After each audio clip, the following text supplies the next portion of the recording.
I moved into my new building, the first thing I noticed was the man across the hall.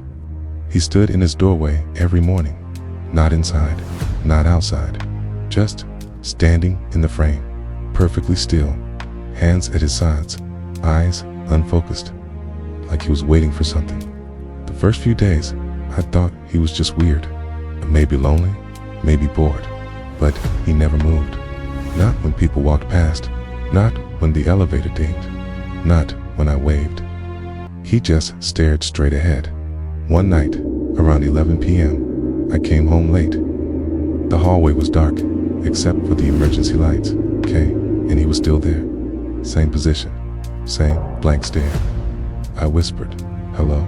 Kay didn't blink. The next morning, he was there again. Same clothes, same posture. I knocked gently on his doorframe. He didn't react. I leaned closer and whispered, "Are you okay?" He whispered back, without moving his lips. "Don't step inside." I froze. A few days later, I heard something from his apartment, a scraping sound, slow, heavy, like furniture being dragged. But he was still in the doorway, unmoving, staring straight ahead. I asked the landlord about him. She sighed and said, "He's harmless. Just don't go in his apartment."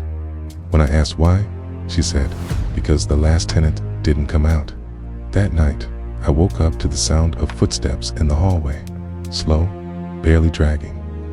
I opened my door crack and saw him standing directly in front of my apartment. Not in his doorway, it's in front of mine, staring at my peephole. I shut the door and locked it.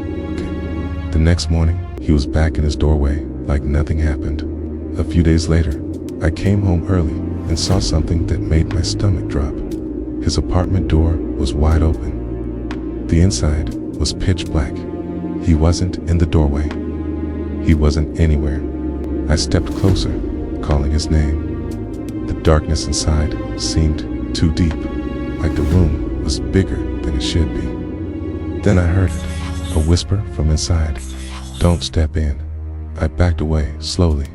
That night, I heard knocking, soft, repetitive, coming from inside his apartment. I didn't open my door. The next morning, the door was closed again. He was back in the doorway, same posture, same blank stare.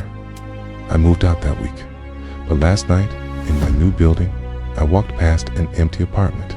The door was cracked open, and in the darkness, I swear I saw someone standing in the doorway, perfectly still.